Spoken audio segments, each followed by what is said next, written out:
मैं चाहूँगी कि इस पॉडकास्ट को लोग सीरियसली लें, क्योंकि ये उनके लिए नहीं, उनकी पूरी फैमिली के लिए है। हेल्थ इंश्योरेंस क्या होता है, क्या ये नॉर्मल एंड क्रॉनिक इलनेसेस के लिए अलग होता है? हम जब बड़े बड़े हॉस्पिटल्स बनते हैं या कोई भी प्रेशियस जगह बनाते हैं अपने लिए या घर भी बनाते हैं, तो मोस्ट इम्पोर्टेंट हम घर में एक फायर एक्सटिंग्विशर रखते हैं कि अगर कभी घर में आग लग गई तो हमें जरूरत पड़ेगी। हेल्थ इंश्योरेंस वही है।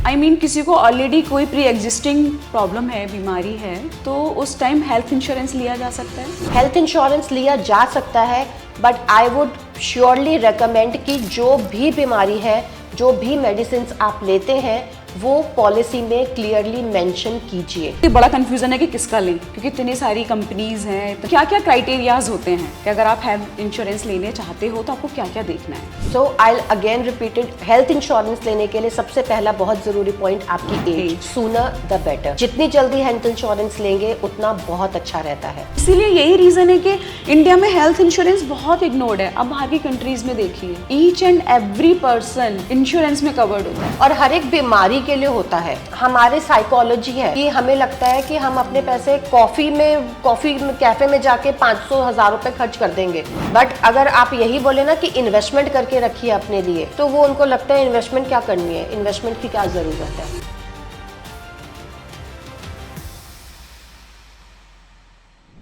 Hi everyone. जब भी मैं कैंसर के पेशेंट्स को अपनी ओपीडी में देखती हूँ तो मैं ज़्यादातर उनको फिजिकल और मेंटल तो डील करती ही हूँ, लेकिन सबसे बड़ी जो प्रॉब्लम मैं डील करती हूँ वो करती हूँ फाइनेंस, यानी कि आर्थिक समस्या। पेशेंट्स को जब कैश में ट्रीटमेंट कराना होता है तो उनको बहुत बड़ा चैलेंज आता है। अगर हेल्थ इंश्योरेंस है तो कोई प्रॉब्लम नहीं, लेकिन पैनल है तब भी कोई प्रॉब्लम नहीं, लेकिन अगर कैश की बात आती है तो आधे से ज़्यादा पेशेंट मुझे यही बोलते हैं कि मैम कैसे अफोर्ड करेंगे। और ये नो डाउट बहुत बड़ा चैलेंज होता है, क्योंकि कैंसर का ट्रीटमेंट हम सभी जानते हैं 1 हफ्ते 2 हफ्ते 1 महीने की बात नहीं होती, किसी किसी में ये सालों तक चलता है। मल्टीपल स्कैन्स, स्टे, ट्रेवल, बहुत सारे इश्यूज आते हैं कैंसर पेशेंट्स को। तो आपको ये चीज़ें कैसे प्लान करनी है? जिस तरह से हम देख रहे हैं कैंसर इतना ज़्यादा ग्रो हो रहा है, इतना ज़्यादा रैपिडली इंसिडेंसेस बढ़ रहे हैं, तो ये फाइनेंशियल प्लानिंग बहुत ज़रूरी है। और आज इसी टॉपिक पे बात करने के लिए मैंने हमारे बहुत ही स्पेशल गेस्ट को इनवाइट किया है, जो बहुत ही एक्सपीरियंस्ड हैं, very senior, very famous, renowned, हमारी फाइनेंस एडवाइज़र एंड प्लानर। तो मैं उनको रिक्वेस्ट करूंगी कि प्लीज़ अपने बारे में अपना इंट्रोडक्शन दें। And thank you so much कि आपने ये पॉडकास्ट के लिए अपना टाइम दिया। Thank you so much doctor Rekha for inviting me on this podcast. मेरे लिए भी बहुत एक प्लेजर है कि मैं आई और आपसे इस बारे में बात करूंगी, बिकॉज बहुत ज़रूरत है इसकी अवेयरनेस की। मेरा नाम दीक्षा सेठी है। मैं सर्टिफाइड फाइनेंशियल प्लानर हूँ और फाइनेंशियल लिटरेसी ट्रेनर हूँ। दैट मीन्स मैं लोगों को यही समझाती हूँ कि क्यों ज़रूरत है पैसों को संभाल के रखने की और इन्वेस्ट करने की, ताकि वो आपके सही टाइम पर सही जगह पर काम आ सके। Thank you. इनफैक्ट मैं कहूँगी कि ये वाला पॉडकास्ट आप सभी लोगों के साथ साथ मेरे लिए भी बड़ा एजुकेशनल होने वाला है। तो सबसे पहले स्टार्ट करते हैं मैम कि आप मुझे बताइए, आप ऐसे सोचिएगा कि कोई ऐसा बंदा है जिसको कुछ भी नहीं पता है हेल्थ इंश्योरेंस के बारे में या फाइनेंशियल प्लानिंग के बारे में। तो बेसिक से शुरुआत करते हैं कि हेल्थ इंश्योरेंस क्या होता है, क्या ये नॉर्मल एंड क्रॉनिक इलनेसेस के लिए अलग होता है? सी, हम जब बड़े बड़े हॉस्पिटल्स बनते हैं या कोई भी प्रेशियस जगह बनाते हैं अपने लिए या घर भी बनाते हैं, तो मोस्ट इम्पोर्टेंट हम घर में एक फायर एक्सटिंग्विशर रखते हैं। क्यों रखते हैं? कि अगर कभी घर में आग लग गई तो हमें जरूरत पड़ेगी। हेल्थ इंश्योरेंस वही है। हेल्थ इंश्योरेंस इज, अगर आपको कुछ हो जाए, आप हॉस्पिटल में एडमिट है, तो उस समय आपके खर्चे आपको अपनी पॉकेट से ना देने पड़े, इसलिए आप हेल्थ इंश्योरेंस लेते हैं। राइट। हेल्थ इंश्योरेंस और इंडिया में बहुत ही इग्नोर्ड है ये। राइट। उनको लगता है कि मैनेज हो जाएगा, but now a days health care में इतना एक्सपेंसिव ट्रीटमेंट्स होते हैं कि गवर्नमेंट हॉस्पिटल्स में आपको वेटिंग लाइन बहुत लगती है, Yes. क्वालिटी कंसर्न्स बहुत लगते हैं, और अगर प्राइवेट हॉस्पिटल में गए तो वो आपकी पॉकेट में छेद कर देते हैं। इसलिए हेल्थ इंश्योरेंस बहुत जरूरी है। I agree. So basically chronic illnesses में कैंसर कवर होता है। आप मुझे थोड़ा सा डिटेल में और बताइए कि हेल्थ इंश्योरेंस किस टाइप के होते हैं और कैसे प्लान करे कोई? हेल्थ इंश्योरेंस प्लान करने के लिए सबसे पहले बहुत जरूरी है आपकी एज। ओके। जितना जल्दी हेल्थ इंश्योरेंस लें उतना अच्छा होता है। आप जिस दिन पैदा हुए हैं उस दिन से आपका हेल्थ इंश्योरेंस होना चाहिए। सो बहुत लोग गलती करते हैं कि अभी अपने बच्चों को ऐड नहीं करवाते, बट वो भी जरूरी है। अपने पेरेंट्स के लिए हमेशा लार्जेस्ट अमाउंट जो आप अफोर्ड कर सकते हैं उतना रखिए, बिकॉज बड़ी एज में बीमारियां भी बड़ी आती हैं और खर्चे भी बड़े होते हैं। एंड क्रोनिक कुछ स्पेसिफिक पॉलिसीज होती हैं जैसे हार्ट और कैंसर की होती हैं, वो सिर्फ पर्टिकुलरली उसी बीमारी के लिए ही यूज हो सकती हैं, बट फिर उसमें प्रीमियम भी उसी हिसाब से और आपकी एज के हिसाब से होता है। एंड देन क्रिटिकल इलनेस में वो आपके इंश्योरेंस का फैक्टर होता है जो आपको लेना बहुत जरूरी है। तो अगर आई मीन किसी को ऑलरेडी कोई प्री एग्जिस्टिंग प्रॉब्लम है, बीमारी है, तो उस टाइम हेल्थ इंश्योरेंस लिया जा सकता है? हेल्थ इंश्योरेंस लिया जा सकता है, but I would surely recommend कि जो भी बीमारी है, जो भी मेडिसिन आप लेते हैं, वो पॉलिसी में क्लियरली मेंशन कीजिए। ओके। कई बार लोग क्या Hide करते हैं, हाइड कर लेते हैं कि हम बताएंगे नहीं तो हमें पॉलिसी में प्रीमियम कम पे करना पड़ेगा और मिल जाएगा। बट जो पैनल एक्सपर्ट बैठे हैं पॉलिसीज की इंश्योरेंस कंपनीज में, वो भी सब एजुकेटेड हैं, उनको भी दिख जाता है कि ये कोई भी बीमारी अचानक से नहीं आती है। खांसी जुकाम तो है नहीं जो अचानक से आप किसी के कांटेक्ट में आए और हो गया। आप हॉस्पिटल एडमिट हो रहे हैं, बिल बन रहा है, इसका मतलब कोई ऐसी बीमारी थी जो आपसे घर पे ठीक नहीं हो रही थी। एग्री। तो इसलिए जो भी बीमारी है, चाहे आपको डायबिटीज है, बीपी है, कुछ भी है, उसको पर्टिकुलरली मेंशन करवाइए अपनी पॉलिसी लेते टाइम, ताकि आगे क्लेम में दिक्कत ना आए। नहीं तो फिर बाद में कई लोग बोलते हैं कि इंश्योरेंस तो था पर फायदा क्या हुआ। एग्री। एक्चुअली इंश्योरेंस लेने के बाद भी ना लोग बहुत ज्यादा परेशान होते हैं, क्योंकि उन्हें यही नहीं पता होता कि ये कवर होगा या नहीं होगा। तो अगर आप कोई भी इंसान इंश्योरेंस लेना चाहता है, तो एक तो ये बड़ा कंफ्यूजन है कि किसका लें, क्योंकि इतनी सारी कंपनीज हैं, इतने सारे आई थिंक बैंक वगैरह भी प्रोवाइड कराते हैं। तो क्या क्या क्राइटेरियाज होते हैं कि अगर आप हेल्थ इंश्योरेंस लेने चाहते हो तो आपको क्या क्या देखना है? So I again repeated, health insurance लेने के लिए सबसे पहला बहुत जरूरी पॉइंट आपकी एज, सूनर द बेटर। जितनी जल्दी हेल्थ इंश्योरेंस लेंगे उतना बहुत अच्छा रहता है। ओके। टॉप अप करवा के रखिए अपना हेल्थ इंश्योरेंस के लिए। जब आपको लगता है कि अब एक एज 35 की एज है, उसके बाद कुछ ना कुछ इश्यूज आने लग जाते हैं, मेल में भी और फीमेल में भी। Yes. तो उससे पहले ही टॉप अप करवा के रखिए, ताकि अचानक से आपके ऊपर प्रेशर ना आए। देन मोस्ट इम्पॉर्टेंट, हम जब रूम रेंट की बात करते हैं तो रूम रेंट का कैप रहता है 1% का। तो अपना अमाउंट उतना ही रखिए जितना आपको हॉस्पिटल के रूम रेंट का आइडिया हो। ओके। क्योंकि Right. आप अगर रूम लेंगे प्राइवेट और आपको उसमें पॉलिसी ही कवर नहीं करेगी, तो आपको अपनी पॉकेट से पे करना पड़ेगा। Then there are some clauses like co payment. Co payment का मतलब है आधा आप पे करेंगे, आधा आपकी इंश्योरेंस कंपनी पे करेगी। तो when you by the insurance policy, थोड़ा टाइम लगाइए, उस पॉलिसी के सारे क्लॉसेस को पढ़िए। बिकॉज हम मोस्टली क्या करते हैं, इंश्योरेंस एजेंट के पास जाते हैं, उसको बोलते हैं हमें हेल्थ इंश्योरेंस चाहिए है, एंड देन वो जो बोल देता है हम उसमें साइन कर देते हैं। बिकॉज वो बहुत बड़ा मैनुअल की तरह बुक होता है, हमें लगता है क्या पढ़ना। अगर आप नहीं पढ़ भी रहे तो सिट विद योर कंसल्टेंट और जिनसे आप ले रहे हैं इंश्योरेंस पॉलिसी, उनको बोलिए कि आपको बताएं कि कौन कौन से क्लॉजेस हैं इसमें जो आपके अच्छे के लिए हैं, एंड मोस्ट इंपॉर्टेंट ऐसे कौन से क्लॉजेस हैं जो आपको खुद बियर करने पड़ेंगे, जैसे Right. को पेमेंट अभी बताया। राइट। तो ये सभी तरह की क्रॉनिक इलनेसेस के लिए है।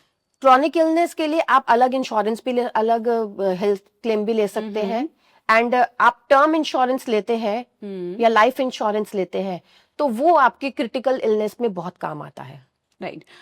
एक बहुत ही जरूरी क्वेश्चन है यहाँ कि लोअर क्लास या मिडिल क्लास के लिए ये कितना जरूरी है और ये वो कैसे अप्रोच करें, और एक एक छोटा सा आइडिया कि उनको किस तरह से इसका पेमेंट देना होता है और कितने साल के लिए उनका मेडिकल क्लेम सिक्योर हो जाता है, 1 साल के लिए, 5 साल के लिए, वो किस तरह से होता है। मतलब थोड़ा सा हमें और थोड़ा सा खुल के इन्फॉर्मेशन चाहिए। गवर्नमेंट की बहुत सारी पॉलिसीज है हाँ। जिनके लिए आपको थोड़ी सी भागदौड़ करनी पड़ती है, ओके। राइट। क्योंकि उनके लिए आयुष्मान Yes, योजना yes, है या yes. जो भी है, उन जो जो होती है प्रैक्टिकली पॉसिबल, वो उसमें इनरोल जरूर करा के रखें। If they can not afford the private mediclaims then उसमें तो करवा के ही रखे, बट लोअर मिडिल, बट जो हम जिस हाँ, बात कर रहे हैं वो लोग सोचते हैं कि हमें कुछ होगा तो देखा जाएगा, वो सोचते ही नहीं, आई थिंक हाँ। शायद उनको पता ही नहीं है इसके बारे में।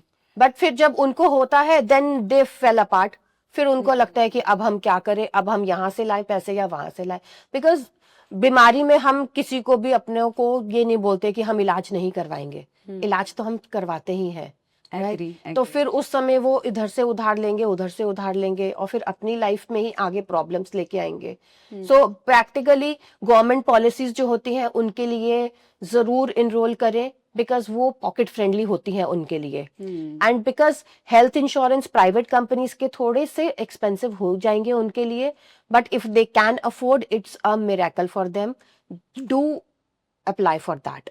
यस, एक्चुअली मैडम ने बहुत अच्छी बात कही कि जो गवर्नमेंट की स्कीम होती हैं वो बहुत ही हेल्पफुल होती हैं, क्योंकि मैं एक कॉरपोरेट में जॉब करती हूँ और मैक्सिमम पेशेंट मेरे ESI, railway, ECHS, CGHS, almost सारे ही पैनल में हम पेशेंट को ट्रीट करते हैं और उन्हें वो बिल्कुल कैशलेस होता है। तो एक Exactly. कॉरपोरेट में बिना पेमेंट किए आपका ट्रीटमेंट चल रहा है, ये एक लग्जरी है, हाँ, राइट। लेकिन कहाँ मिस्टेक हो जाती है कि लोगों को इन्फॉर्मेशन नहीं होती, और आई थिंक ये लोअर क्लास के लिए तो बेस्ट है ईएसआई वगैरह का एनरोल करा लेना। तो ये जरूर आप करिए, क्योंकि देखो मैक्सिमम लोग जॉब कर रहे होते हैं या फिर किसी कंपनी में होते हैं, तो उनके अपने हेल्थ इंश्योरेंस होते हैं, उनको ईएसआई मिलता है, ईएसआई Right. मिलता है, क्योंकि हर कंपनी को जरूरी होता है अपने एम्प्लॉयज के लिए कुछ कंट्रीब्यूट करना। यस। अगर आप हेल्थ इंश्योरेंस का जो एक प्रीमियम अमाउंट होता है वो नहीं दे सकते, जो कि आई थिंक ईयरली जाता है, तो कम से कम इस तरह की गवर्नमेंट स्कीम में अपने आप को एनरोल करके रखिए। दूसरा, हेल्थ इंश्योरेंस के बारे में जरूर इन्फॉर्मेशन ले, जो भी मतलब लाइक मिडिल क्लास है या फिर जो भी उसका प्रीमियम अफोर्ड कर सकते हैं, हेल्थ इंश्योरेंस इग्नोर ना करें, आज की डेट की नीड है। एंड कुछ क्वेश्चंस मैं लिख कर लाई हूँ आपके साथ डिस्कस करने के लिए, तो वो हम एक एक करके डिस्कस करते हैं जी। तो पहला तो क्योंकि I am a cancer specialist और मैं सबसे ज्यादा प्रॉब्लम फाइनेंस का इसी में ही फेस करती हूँ, तो मुझे मैक्सिमम मेरे क्वेश्चंस ना उसी से ही रिलेटेड हैं। Okay. तो पहला क्वेश्चन है जैसे कि कैंसर ट्रीटमेंट के कौन से खर्चे इंश्योरेंस कवर नहीं करता है पर फैमिली को चुकाना पड़ता है? हम इस क्वेश्चन को मैं सच्ची में लेना भी चाहती थी, बिकॉज कैंसर ट्रीटमेंट, हमें लगता है कैंसर ट्रीटमेंट मतलब हॉस्पिटल का खर्चा, दिमाग में क्लियर, कैंसर ट्रीटमेंट मतलब हॉस्पिटल का खर्चा, बट कैंसर ट्रीटमेंट सिर्फ हॉस्पिटल का खर्चा नहीं होता। जिसको कैंसर हुआ है, अगर वो आपकी फैमिली में ब्रेड अर्नर है, वही है जो पैसे कमा के ला रहा था, तो आपका लॉस ऑफ इनकम भी है उस समय। देन आप हॉस्पिटल आएंगे जाएंगे, और घर में एक जना बीमार होता है तो पूरी फैमिली डिस्टर्ब होती है। I have seen personally in my cases that husband ने जॉब और बिजनेस को बिल्कुल छोड़ दिया क्योंकि वाइफ को कैंसर हुआ था, क्योंकि वाइफ को रिकवर करवाना था, उसको हॉस्पिटल लेके जाना था, लेके आना था, घर पे ध्यान रखना था। तो कैंसर का ट्रीटमेंट तो हो गया इंश्योरेंस से कवर, बट जो जॉब छोड़ी, बिजनेस पे नहीं गए, इनकम कम हुई, खत्म हुई, वो खर्चा इंश्योरेंस नहीं पे करता। उसके लिए आपको प्रिपेयर रहना बहुत जरूरी होता है। फाइनेंशियल प्लानिंग वही हेल्प करती है आपको उन खर्चों के लिए प्रिपेयर करने के लिए। राइट। तो सबसे पहला खर्चा जो हम इग्नोर कर देते हैं, जो इंश्योरेंस कंपनी कवर भी नहीं करती, लॉस ऑफ इनकम। देन जो हम स्टेज करते हैं, बाहर जाते हैं ट्रीटमेंट्स के लिए, ट्रैवल और स्टे, देन खाना, nutritional diet, counselling, emotional psychologist counselling और हीलिंग्स, रिहैबिलिटेशन, ये सब आपको खुद ही करना पड़ता है। राइट, क्योंकि इसीलिए प्लानिंग जरूरी है। राइट, क्योंकि जो आपको लमसम अमाउंट मिलता है डायग्नोसिस के टाइम पे, वो तो आपको मेजॉरिटी खर्चे में ट्रीटमेंट में ही चला जाता है। अच्छा, आपने जैसे ये बात बोली कि डायग्नोसिस के टाइम पर, बट मैंने देखा है हेल्थ इंश्योरेंस डायग्नोसिस के जो इन्वेस्टिगेशंस हम कराते हैं उसका भी नहीं देते हैं क्लेम नहीं मिलता, डायग्नोसिस के बाद आपको हेल्प मिलता है, ट्रीटमेंट का दे गिव यू। बट जैसे बहुत कैंसर में तो एक्चुअली क्या होता है ना, मैं बहुत सारे इन्वेस्टिगेशंस एडवाइस करने होते हैं और वो भी हजारों में बैठते हैं। तो पेशेंट परेशान हो जाते हैं कि हमारे पास इंश्योरेंस है, आप इसमें क्यों नहीं करा रहे हैं, बट वो इंश्योरेंस में कवर नहीं होते। तो ये ऐसा है क्या, कोई ऐसा इंश्योरेंस भी है जो इन्वेस्टिगेशन भी कवर करता है, ऐसे होते हैं? कुछ इंश्योरेंस होते हैं कंपनीज जो पर्टिकुलरली हेल्थ चेकअप्स के लिए अमाउंट रखते हैं। ओके। अभी मैंने आपको कुछ बोला ना, अपने इंश्योरेंस एडवाइजर के साथ जब आप बैठते हैं तो सारे क्लॉजेस डिस्कस कीजिए और समझिए। इंश्योरेंस एक ऐसी चीज है जो हम अपनी फैमिली की सिक्योरिटी, फाइनेंशियल स्टेबिलिटी के लिए ले रहे हैं, अपनी मेंटल पीस के लिए ले रहे हैं, ताकि अगर हमें फिजिकल पेन है तो हमारा मेंटल ट्रॉमा ज्यादा ना बढ़े पैसों के लिए। तो उसके लिए आधा घंटा 1 घंटा निकालिए और अपने इंश्योरेंस एजेंट के साथ बैठ के ये सारे पॉइंट्स डिस्कस करने बहुत जरूरी है कि चेकअप्स इंक्लूड होंगे या नहीं होंगे। नहीं होंगे तो कौन सा जरिया है जिसकी तरफ से आपको उसका बैकअप मिलेगा, क्योंकि कोई भी बीमारी नॉक नॉक करके नहीं आती है। एग्री। अच्छा, इसमें एक पॉइंट मुझे और पूछना था कि किस एज से हेल्थ इंश्योरेंस लेना चाहिए? The sooner the better. जिस दिन पैदा हुए हो ना उस दिन हेल्थ इंश्योरेंस ले लो। ये तो डिफिकल्ट हो जाएगा। आप बच्चे पैदा होते हैं, पेरेंट्स को ऐड करवा लेना चाहिए उनका नाम अपनी पॉलिसीज में, राइट? राइट। हस्बैंड, जब लड़का लड़की की शादी हुई तो अपनी वाइफ को आप ऐड करवाते हो ना, ताकि उनका मैटरनिटी का खर्चा भी निकल जाए अगर हो सके तो जब बच्चे पैदा हुए हैं तो वो डिफॉल्ट आपको ऐड करवाना जरूरी है। एंड देन मोस्ट इंपॉर्टेंट, जिस दिन आप अर्निंग शुरू करते हैं उस दिन से ही अपना टर्म इंश्योरेंस लीजिए। ओके। टर्म इंश्योरेंस में आपको बहुत अच्छा स्टेबिलिटी और सिक्योरिटी मिलता है फाइनेंशियल्स के लिए, कि अगर आपको कुछ हो जाएगा तो आपकी फैमिली को फाइनेंशियल सपोर्ट मिलेगा। सी, हम इंडिया में रहते हैं, in Indian subconscious psychology is कि अब ये लड़का कमाता है या ये लड़की कमाती है तो पेरेंट्स को लगता है हमारा ध्यान रखेंगे। यस। और अब हमारी रिस्पॉन्सिबिलिटीज खत्म हो जाती हैं, लड़का लड़की खुद डिपेंडेंट हो जाएंगे हर चीज के लिए। बट आपकी सबसे बड़ी रिस्पॉन्सिबिलिटी अपने लिए ये है कि आप टर्म इंश्योरेंस लीजिए, लाइफ इंश्योरेंस लीजिए, इनमें इन्वेस्ट कीजिए। Got it. ये बहुत ज़रूरी पॉइंट आपने बोला कि एक तो फाइनेंशियली इंडिपेंडेंसी बहुत ज़रूरी है और वो करनी चाहिए। बिल्कुल। और हेल्थ इंश्योरेंस एक मतलब आई मीन मेडिकल एक्सपेंडिचर सबसे बड़ा ट्रॉमा होता है किसी के लिए भी। हेल्थ केयर इंडस्ट्री में इन्फ्लेशन इतना है कि आप अपने पॉकेट से उनको बियर कर ही नहीं सकते अगर आपके पास हेल्थ इंश्योरेंस नहीं है तो। राइट। नहीं तो आपके जितने भी एसेट्स बने हुए हैं वो सब कहाँ चले जाएंगे आपको पता भी नहीं चलेंगे। हाँ, मैंने बहुत बार देखा है कि कैंसर के ट्रीटमेंट के लिए फैमिली मेंबर्स घर बेच देते हैं, जो थोड़ा बहुत पार्ट ज़मीन का होता है कुछ पार्ट उसका बेच देते हैं, और फिर लास्ट में बहुत बार ऐसा बोलते हैं कि हमारे पास कुछ नहीं बचा है, अब हम क्या करें। तो इन सारी चीज़ों से बचने के लिए बहुत ज़रूरी है। अच्छा, नेक्स्ट क्वेश्चन है कि कैंसर के केस में इंश्योरेंस क्लेम्स पूरे क्यों नहीं मिलते? कौन से क्लॉज कैंसर पेशेंट को सबसे ज़्यादा नुकसान पहुंचाते हैं? क्लेम पूरा मिलता है डायग्नोसिस के बाद, आपको लमसम मिलता है, then you have to utilize it on your own. अब उसमें आपकी प्लानिंग बहुत मैटर करती है कि आप कहाँ पर कितना यूज करेंगे। अगर आप उसी पैसों को अपने स्टे में और न्यूट्रिशनल में और रिहैबिलिटेशन में यूज कर रहे हैं, जो आपको अपने अलग इमरजेंसी फंड से यूज करना चाहिए, तो फिर आपको खर्चे के लिए, टेस्ट के लिए और ट्रीटमेंट के लिए तो कम पड़ ही जाएगा। Okay, so next question is cancer diagnosis के बाद फैमिली सबसे बड़े इंश्योरेंस मिस्टेक क्या करती है? आई थिंक जो अभी आपने बताया। राइट। जो वो सोचते हैं कि अब हम इंश्योरेंस की पॉलिसी को रिन्यू ना करें, but do not discontinue your insurance policies after that, continue रखिए। हॉस्पिटल एडमिशन से पहले कौन सी गलती लेटर क्लेम को अफेक्ट करती है? सबसे पहली बात, आप जब इंश्योरेंस पॉलिसी लेते हैं तो चेक कि कौन कौन से हॉस्पिटल्स उसमें इम्पैनल्ड है। ओके। मोस्ट इंपॉर्टेंट, आपके घर की प्रॉक्सिमिटी में जो हॉस्पिटल है ना वो जरूर होना चाहिए। एंड देन स्पेशल हॉस्पिटल्स जो होते हैं वो भी इंक्लूड होने चाहिए। देन हॉस्पिटल्स में कई बार ऐसा होता है कि हम प्री प्लान सर्जरीज करवाते हैं, तो उसमें फॉर अ बेटर रीजन पहले ही प्री अप्रूव्ड करा के रखिए ओके। Insurance amount. Okay. पहले आप अपने डॉक्यूमेंट्स दे के आइए हॉस्पिटल में डॉक्टर को, और वो इंश्योरेंस कंपनी से पहले ही अप्रूवल आ जाता है कि इतना अमाउंट आपको इंश्योरेंस कंपनी दे देगी। बिकॉज डॉक्टर जब लिख के देते हैं सर्जरी, तो हम सर्जरीज भी प्लान करते हैं। अचानक से तो कोई भी सर्जरी नहीं होती कि आप डॉक्टर को दिखाने गए और डॉक्टर कहेगा अभी सर्जरी करनी है। एग्री। तो बहुत उसको प्लानिंग। प्लान करके रखिए, पहले से ही प्री अप्रूवल लेके रखिए, सो दैट आपको भी एक दिमाग में तसल्ली रहे कि मुझे अभी और इतना पैसा अपनी पॉकेट से करना पड़ेगा या मुझे इतना टाइम के लिए अपने खर्चे मैनेज करने पड़ेंगे। अच्छा, एक बात बताइए, आप इसी फील्ड में हैं, आपको क्या लगता है कि लोग इंश्योरेंस क्यों नहीं लेना चाहते हैं? क्योंकि हाँ, लोगों को ऐसा लगता है कि हमें कुछ नहीं होगा। पहला पॉइंट। पहला पॉइंट, जो यंग जनरेशन है स्पेशली, उन्हें लगता है हम तो अभी बहुत यंग है, but if you look to the scenarios, जितने केसेस हार्ट अटैक के, बीपी के, शुगर के, यंग के भी। पेशेंट्स में है, उतना शायद ओल्ड एज में नहीं है, बिकॉज उन्होंने अच्छा खाया पिया था।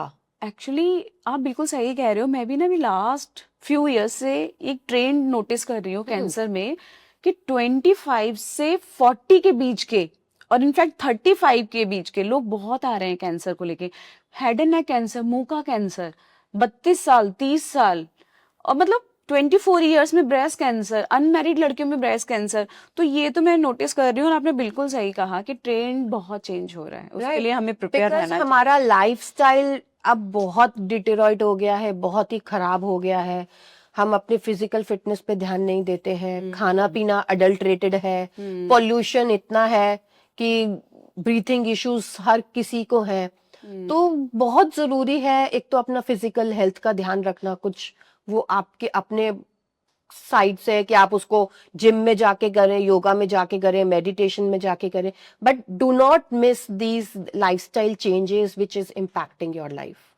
अच्छा, अब जैसे कि अभी मैं ये क्वेश्चन कर रही थी कि लोग क्यों नहीं लेते हैं हेल्थ इंश्योरेंस, तो मुझे भी एक चीज और ये भी लगती है कि लोगों को ये लगता है कि सपोज उन्होंने किसी पर्टिकुलर ईयर के लिए लिया, नहीं जरूरत पड़ी, नहीं क्लेम किया उसके लिए, तो उनको ऐसा लगता है अरे हमारा तो इतना पैसा बर्बाद हो गया।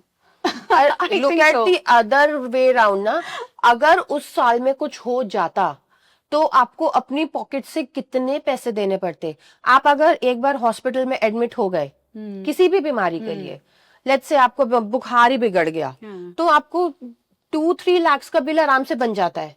और अगर कोई क्रोनिक इलनेस हो गई, कैंसर हो गया, हार्ट अटैक हो गया, तो 10-15 लाख कहाँ से लाएंगे फिर आप। एग्री। सो इन्वेस्टमेंट होती है ये एक आपकी फाइनेंशियल स्टेबिलिटी के लिए।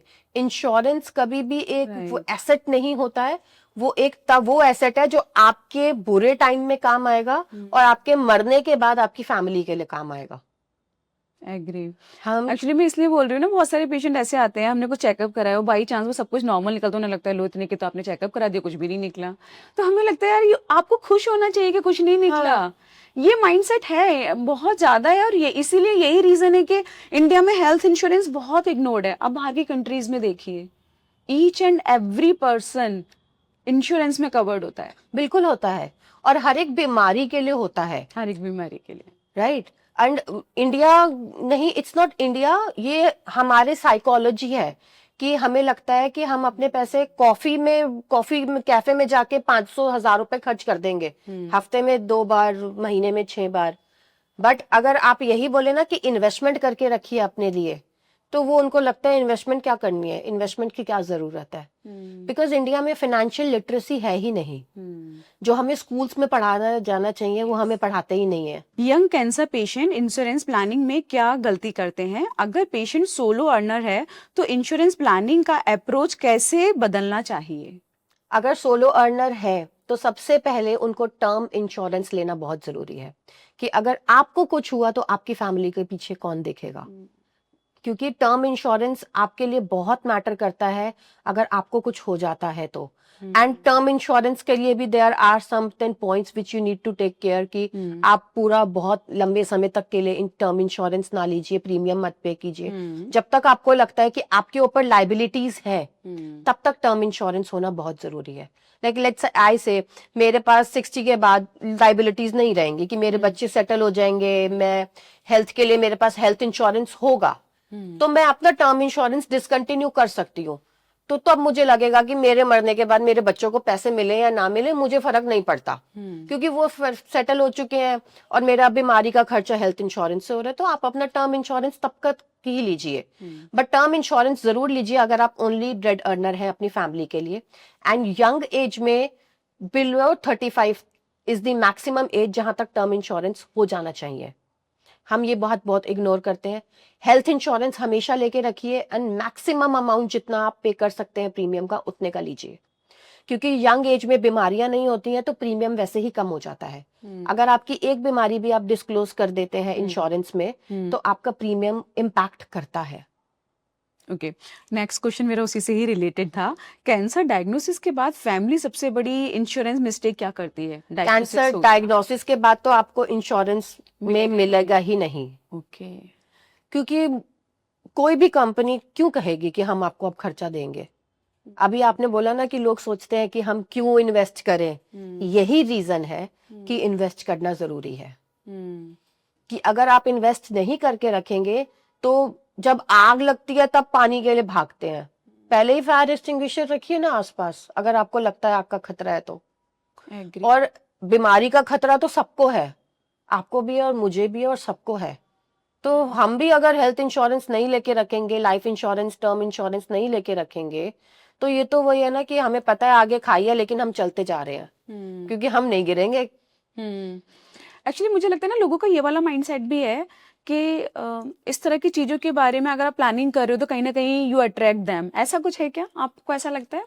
आई बिलीव द अदर वे, कि अगर आप इन चीजों के लिए प्लान करके रख रहे हो तो इफ समथिंग हैपेंस आपका मेंटल पीस रहेगा, आपको फाइनेंशियल सेटबैक्स नहीं आएंगे। तो it protects your dignity at that time. अगर आपके पास पैसा नहीं होगा तो कहाँ से मांगेंगे? एग्री। लोन के चक्कर में पड़ जाएंगे, लोन के लिए पूरी जिंदगी फिर लग जाएगी लोन पे करने में। अच्छा, जैसे आपने बोला कि कैंसर डायग्नोसिस के बाद नहीं मिलता है हेल्थ इंश्योरेंस, तो क्या ये सिर्फ कैंसर डायग्नोसिस के साथ है या बाकी क्रॉनिक डिजीज के साथ भी है? सारी जैसे chronic AD disease वगैरह के, सारी कभी chronic नहीं देते वो disease लोग? क्योंकि कोई भी इंश्योरेंस कंपनी आपको दिख रहा है कि आप बीमार होने वाले हो तो वो आपको क्यों खर्चा देगी आगे? पॉइंट है। Every entity is focused on their own, Yes. But insurance is something जो वो आपके लिए ही कर रहे हैं। अगर आप उनको कंट्रीब्यूट कर रहे हैं तो वो आपके टाइम के, आपको जब जरूरत है तो वो आपको पूरा हेल्प करते हैं ना। So everything is give and take. Next question है, हॉस्पिटल एडमिशन से पहले कौन सी गलती लेटर क्लेम को अफेक्ट करती है? अपने इंश्योरेंस पॉलिसीज के पेपर को चेक ना करना। ओके। टाइम टू टाइम अपने इंश्योरेंस पॉलिसीज के पेपर को रिव्यू कीजिए। जब आपको लगता है कि हमारा लाइफस्टाइल चेंज हो रहा है, हमारे को बीमारी का खतरा दिखता है, तो अपनी पॉलिसीज को रिव्यू करिए, अपनी इन्वेस्टमेंट्स को रिन्यू करिए, बढ़ाइए। इमरजेंसी फंड के बारे में चेक करिए कि कितना है, क्योंकि इमरजेंसी फंड बहुत जरूरी होता है। हमें लगता है कि एक इमरजेंसी फंड बना लिया बहुत है, but I believe 2 emergency fund होने चाहिए। एक आपका मेडिकल इमरजेंसी फंड होना चाहिए और एक आपके लिए अदर इमरजेंसी फंड होना चाहिए, क्योंकि अगर आपके घर में कोई बीमारी आ गई तो बहुत सारी चीजें डिस्टर्ब होती हैं। पॉइंट। इमरजेंसी फंड के क्या क्या तरीके हैं? इमरजेंसी फंड के लिए तरीका है, सबसे better, the best way is, आपकी जितनी भी नीड्स हैं जिनके बिना आप बिल्कुल सरवाइव नहीं कर सकते, उनका 6 टाइम्स आपका इमरजेंसी फंड होना चाहिए। यस, ताकि अगर 6 महीने भी आपके घर में पैसा नहीं आ रहा तो आप अपनी उन नीड्स को एटलीस्ट बेयर मिनिमम पूरा कर सके। चाहे घर में बीमारी हो या हॉस्पिटल हो, आपको खाना भी चाहिए है, आपको गाड़ी में पेट्रोल भी चाहिए है, बच्चों की फीस भी देनी है, हॉस्पिटल का खर्चा भी देना है। ये खर्चे वो हैं जिनके बिना हम नहीं रह सकते। तो कैलकुलेट कीजिए। जब हम फाइनेंशियल प्लानिंग करते हैं तो हम यही करवाते हैं कि आपकी नीड्स कौन कौन सी हैं। Then the first thing we do is we help you to create your emergency fund, जो इंडिया में बहुत लोग नहीं करते। उनको लगता है कि इन्वेस्टमेंट कर रखी है तो इमरजेंसी फंड की क्या जरूरत है। अच्छा, आप तो खैर इसी फील्ड में है तो आपने बहुत बार ये पैटर्न देखा होगा कि अगर इंश्योरेंस हो भी रहा है तो ज्यादातर मेल इसमें इन्वॉल्व है। टर्म इंश्योरेंस है, मेल इन्वॉल्व है, बट फीमेल्स इसमें बिल्कुल भी इन्वॉल्व नहीं होती। तो आपका क्या पॉइंट ऑफ व्यू है कि फीमेल्स को कितना इन्वॉल्व होना चाहिए इन सब चीजों में? This is something which I really want people to know. Male term insurance लेते हैं अपना, राइट? जितने भी घर में मेल होते हैं सबके पास इंश्योरेंस होता है। क्यों होता है? कि अगर उनको कुछ हो जाएगा तो फैमिली को पैसा मिल जाएगा। बट क्या आपने ये सोचा कि जब उनको कुछ हो जाएगा और फैमिली को वो पैसा मिलेगा, तो जिस फैमिली मेंबर को, वाइफ को, सिस्टर को, डॉटर को पैसा मिलेगा, क्या उनको उस पैसे को यूज करना आता है? That comes the role of financial literacy. कि आप फिर इंडिया में क्या होता है, एक पंचायत बैठती है सब रिश्तेदारों की, और वो आपको बताते हैं कि इस पैसे को कहाँ यूज करो। फिर वो आपको गाइड करते हैं, घर ले लो, एफडी कर दो, ये कर दो, वो कर दो। But again I will say, हम अपनी इनकम किसी को डिस्क्लोज नहीं करते, हम अपनी लाइबिलिटीज किसी को डिस्क्लोज नहीं करते। तो वो जो पंचायत बैठी है ना घर में, उनको नहीं पता कि आपकी लाइबिलिटीज क्या है, आपकी फाइनेंशियल स्टेबिलिटी, सिक्योरिटी, प्लेसमेंट क्या है। तो इसलिए घर में सब लोगों को फाइनेंशियल लिटरेट होना बहुत जरूरी है कि जब उस पैसे को आपको यूज करना हो तो आपको ही पता हो कि मैं इस पैसे को बच्चे की पढ़ाई के लिए रखूंगी या घर खरीदने के लिए रखूंगी या अपनी रिटायरमेंट के लिए रखूंगी। राइट। नहीं, ये पॉइंट आपने बहुत ही अच्छा बताया। मतलब मुझे भी अंदर से एकदम गूज बम्स हो रहे हैं कि पैसा तो मिला फैमिली को, लेकिन उसको पता ही नहीं कि उसको यूज कैसे करना है। बहुत सारी फीमेल्स को ये भी नहीं पता होता कि अगर हस्बैंड हॉस्पिटल में आ भी पहुंच गए, सी हस्बैंड हो या वाइफ हो, कोई भी हॉस्पिटल में पहुंच सकता है। तो हस्बैंड को तो पता होगा इंश्योरेंस मैंने लिया है, बट वाइफ को यही नहीं पता होगा कि इंश्योरेंस के पेपर कहाँ पड़े हैं, एक्चुअली इंश्योरेंस के पेपर को यूज कैसे करना है, इंश्योरेंस के लिए किसको अप्रोच करना है, आपका एडवाइजर कौन है, आपका कंसल्टेंट कौन है, या आपके बैंक में जो पेपर पड़े हैं, जो पासवर्ड है, पासबुक है, एटीएम्स है, पिन है, वो नहीं है। सो आई ऑलवेज सजेस्ट कि जब मैं फाइनेंशियल लिटरेसी की क्लासेस लेती हूँ, I help them to make an Excel कि अपने घर के सारे बैंक अकाउंट लिख के रखिए, लॉकर लिख के रखिए, इंश्योरेंस लिख के रखिए, इन्वेस्टमेंट्स लिख के रखिए, and share that Excel sheet with everyone in the family, ताकि यूज करने के टाइम पे तो आ सके ना काम। आपने इतना बड़ा एम्पायर बना लिया, इन्वेस्टमेंट्स रख ली, इंश्योरेंस ले लिया, लेकिन जब जरूरत पड़ी तो पता ही नहीं था कहाँ है, तो क्या फायदा हुआ? तो जिनके लिए कर रहे हैं उनको तो बताइए। और आजकल तो लोग स्टॉक मार्केट में बहुत लगा रहे होते हैं। स्टॉक का तो मुझे लगता है लोगों को ऐसे भी नहीं पता होता, बाकी मेंबर्स को फैमिली में, बिल्कुल नहीं फीमेल्स पता को तो होता। बिल्कुल नहीं पता होता। उनके स्टॉक में करोड़ों का बना हुआ होता है उनका अपना। सो तो वो बहुत जरूरी है। As a couple, as a family, अगर आपके बच्चे मेच्योर हैं, इफ दे आर 13 ईयर्स, तो आप उनको सब समझा सकते हैं। मैं बच्चों की क्लासेस लेती हूँ 10 साल के बच्चों की, जिनको मैं ये समझाती हूँ कि पैसा क्या है और क्यों जरूरी है सेव करना। So 13 year is the great age to make them understand about every aspect of finance, and once a year अपनी फैमिली के साथ बैठिए, उनको सब कुछ बताइए। हमारे एक नोन है, वो जब भी फ्लाई करते हैं तो वो उससे पहले अपनी एक पेपर पे लिख के जाते हैं कि मेरा किसी को मैंने इतना देना है, नहीं देना है, अगर देना है तो कितना देना है, या ऑफिस में क्या क्या काम है, क्या नहीं है, and then he seals it and give it to the person in the office.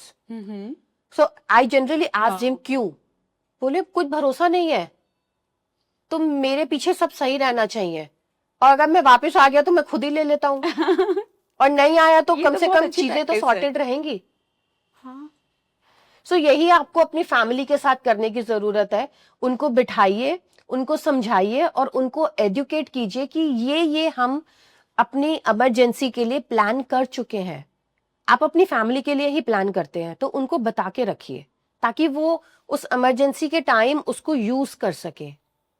नहीं तो कोई फायदा नहीं है आपके सैक्रिफाइसेस करके इन्वेस्टमेंट्स को बनाने का। ये जो भी आपने शेयर किया, ये मैं भी अपनी फैमिली में अप्लाई करने वाली हूँ, क्योंकि बहुत ज़रूरी है। बाकी फैमिली मेंबर्स को पता ही नहीं है।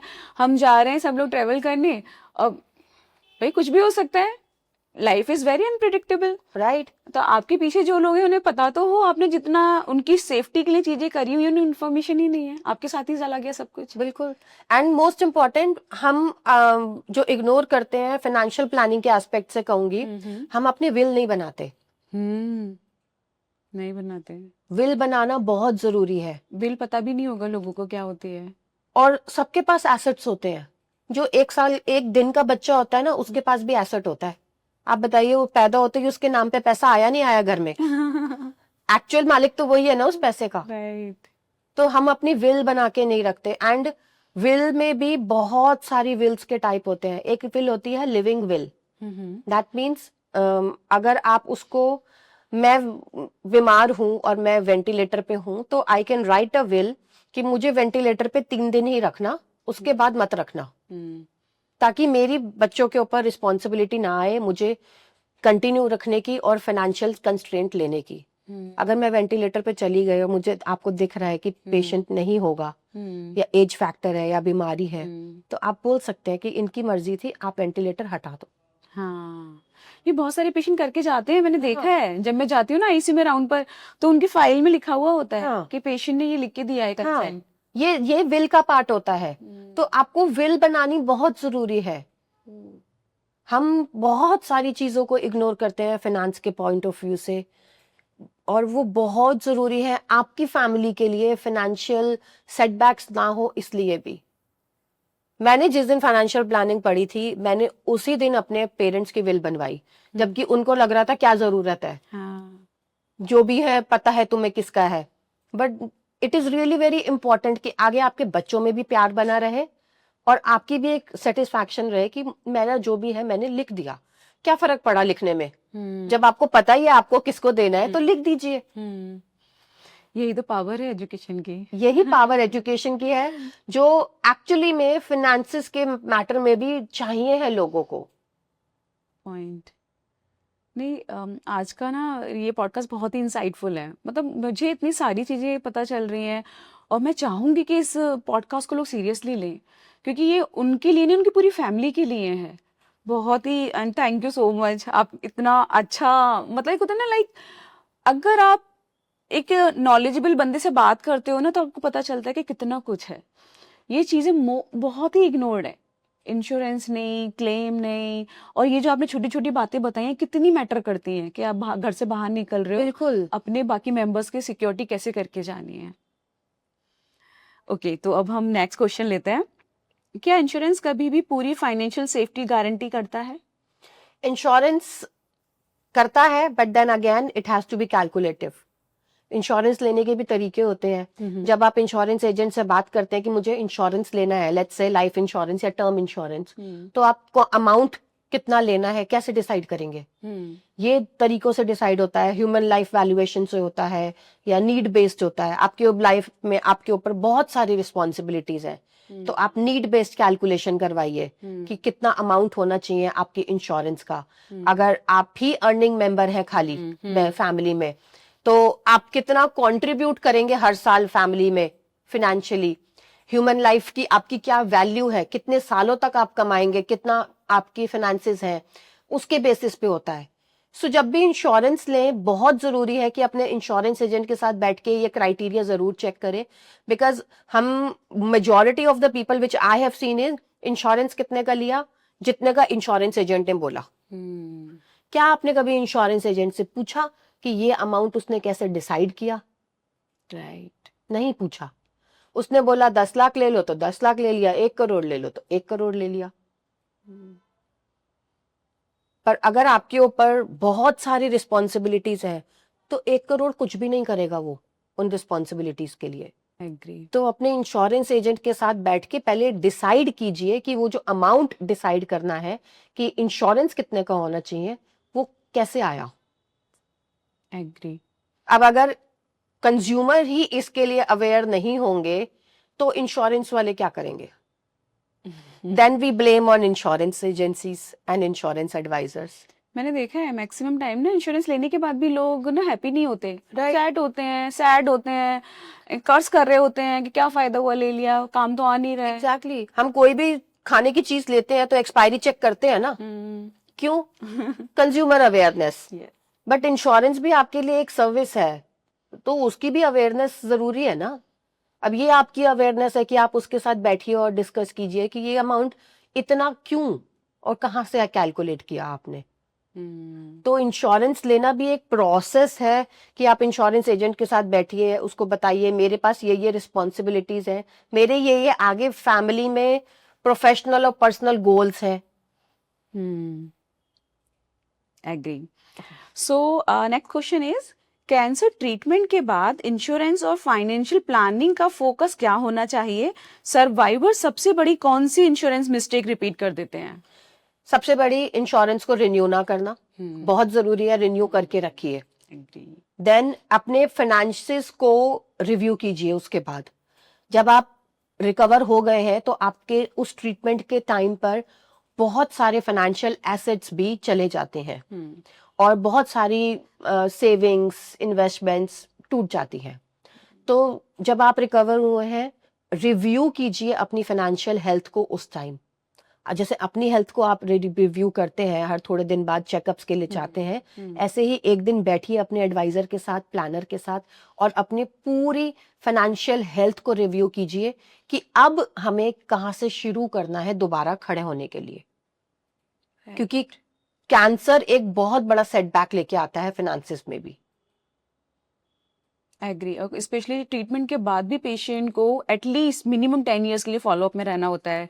कैंसर रिलैप्स एंड रिकरेंस के चांसेस होते हैं, तो उसके ट्रीटमेंट में सेम एक्सपेंडिचर्स होते हैं, बिल्कुल होते हैं, रिपीटेड स्कैन्स होते हैं। मोस्ट इंपॉर्टेंट आपको अपना न्यूट्रिशनल चेक करना पड़ता है, रखना पड़ता है, आपको लाइफस्टाइल आपका चेंज करना पड़ता है, और आपको नहीं, आपके साथ पूरी फैमिली का होता है। तो अपने फाइनेंसेस को रिव्यू करना बहुत जरूरी है उस टाइम पर। एग्री। सो नेक्स्ट क्वेश्चन मेरा यही है, हर इंडियन फैमिली के लिए आपके टॉप 3 इंश्योरेंस रूल्स क्या होंगे? इंश्योरेंस का अमाउंट हमेशा इंश्योरेंस एडवाइजर के साथ बैठिए और कैलकुलेटिव मोड में ही डिसाइड कीजिए। जितनी जल्दी हो सके हेल्थ इंश्योरेंस को मैक्सिमम अमाउंट में लीजिए। And most important, emergency fund बना के रखिए ताकि इन्वेस्टमेंट्स कंटिन्यू रखें कि जब जरूरत हो तो पैसों के हमारे पास एक सेटबैक हो, एक पीछे सपोर्ट होता है ना, तो हम इजीली सब कुछ झेल जाते हैं, चाहे वो कोई भी बीमारी हो। इधर आपके पास बीमारी आ गई, इधर आपके पास पैसे नहीं है, तो बहुत मेंटल ट्रॉमा बहुत होता है। मेंटल ट्रॉमा मैं होता तो है। बहुत देखती हूँ पेशेंट ट्रीटमेंट बीच में छोड़ देते हैं। तो आप उसको पहले से ही प्लान करके रखिए ना, प्लान करके रखेंगे तो कोई प्रॉब्लम ही नहीं आएगी, फिर आप एक्चुअली में उस ट्रीटमेंट को पॉजिटिवली लेके रिकवर कर पाएंगे। क्योंकि कोई भी ट्रीटमेंट हो वो साइकोलॉजिकली पहले रिकवरी होती है, फिजिकली बाद में होती है। एग्री। और नो डाउट कैंसर एक पर्सन को होता है, लेकिन पूरी फैमिली के लिए वो डिजीज का ही काम कर रहा होता है। बिल्कुल, आप जो पेशेंट है वो तो फिजिकल पेन लेता है, जो फैमिली है वो emotional pain, psychological pain, financial pain सब लेते हैं।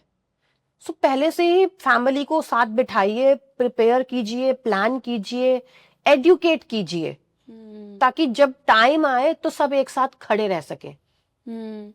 एक्चुअली ना ये पॉडकास्ट मैं कर भी इसलिए रही थी क्योंकि मेरे पास ना मैक्सिमम टाइम मेरी यूट्यूब वीडियोस में पता है यही कमेंट आते थे कि मैम हम बहुत गरीब हैं, हम वहाँ नहीं ट्रीटमेंट करा सकते, मैम मेरी मदर को हो गया है, क्या करें।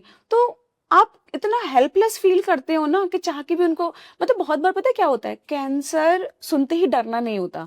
कैंसर हजारों तरह के होते हैं, उसमें सौयों तरह के तो ऐसे होते हैं कि एक टाइप ऑफ ट्रीटमेंट लिया आपने, आप कैंसर फ्री हो गए। प्रॉब्लम है कि वो टाइप ऑफ ट्रीटमेंट भी पेशेंट अफोर्ड नहीं कर सकते because of lack of financial issues और प्रॉब्लम्स। इंश्योरेंस उनको पता ही नहीं है कि मैं कैसे लूं। तो ये चीज मुझे लगा कि आई थिंक बाकी सारे पॉडकास्ट मेरे एक तरफ, और ये हेल्थ इंश्योरेंस फाइनेंशियल प्लानिंग इसको लेकर करना एक तरफ था। तो ये मुझे लगता है कि बहुत सारे पेशेंट उनके फैमिली मेंबर्स, उनके बेटे बेटियां इस बात पे बहुत ध्यान देंगे। और रिक्वेस्ट है, मैडम जैसे बार बार बता रही हैं कि जरूर लो, और जो घर का मेन अर्निंग पर्सन है वो टर्म प्लान जरूर ले अपनी फैमिली को सपोर्ट करने के लिए। सो यहाँ पर अब नेक्स्ट क्वेश्चन है, अगर आप एक लाइन में कहना चाहें कैंसर और इंश्योरेंस की सबसे बड़ी सच्चाई क्या है, तो वो क्या कहेंगे? कैंसर आपको एक रियलिटी दिखाता है आपकी फाइनेंशियल हेल्थ की, और इंश्योरेंस उस फाइनेंशियल हेल्थ का डॉक्टर है जो आपको सपोर्ट करता है उस बीमारी से बाहर आने के लिए। राइट। आई थिंक आप कुछ और कहना चाहेंगे? ऑलमोस्ट हमने डिस्कस कर लिया है, या आपको लगता है कि कुछ और पॉइंट्स हमें बताने चाहिए लोगों को? मैं बस यही बोलना चाहूंगी कि बहुत जरूरी है अपने फिनेंसेस को प्लान करना, एंड मोस्ट इम्पॉर्टेंट अपनी फैमिली को उसके बारे में बताना। हम कर तो लेते हैं बट उनको बताते नहीं है, और जब जरूरत पड़ती है तो वो यूटिलाइजेशन नहीं हो पाता। तो ध्यान कीजिए कि हेल्थ इंश्योरेंस जरूर लीजिए, टर्म इंश्योरेंस जरूर लीजिए। नहीं ले सकते तो हेल्थ इंश्योरेंस तो जरूर जरूर जरूर लेना, मैंडेटरी होता है। गवर्नमेंट हॉस्पिटल्स में भी कुछ गवर्नमेंट पॉलिसीज हैं जिनको आप इनरोल कर सकते हैं, जो अफोर्ड नहीं कर सकते, सो दैट कुछ हेल्प तो मिल जाए, लोन ना लेने पड़े, दूसरों से ना लेना पड़े। तो try to work out on these things so that आप सेफ रहें, हेल्दी रहें। राइट। और लास्ट में मैं यही कहूंगी कि हेल्थ इंश्योरेंस तो मस्ट है।